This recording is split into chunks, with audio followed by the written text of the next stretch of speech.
High বন্ধুরা, দেখো আজকে আমি শিং মাছ রান্না করব। তাই আমাদের বাড়িতে জ্যান্ত শিং নিয়ে এসে নুন দিয়ে মাছগুলো মেরে নিলাম। এবার মাছগুলো আমি কেটে নিচ্ছি। তো ডুমুর পাতা দিয়ে মাছগুলো কিন্তু আমি পরিষ্কার করেছি, তোমরাও চাইলে করতে পারবে।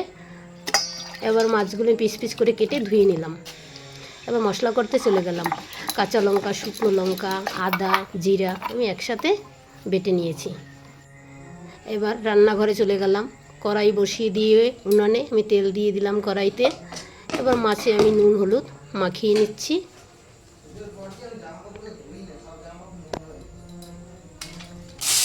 তেল গরম হয়ে গেছে, মাছগুলো দিয়ে দিচ্ছি।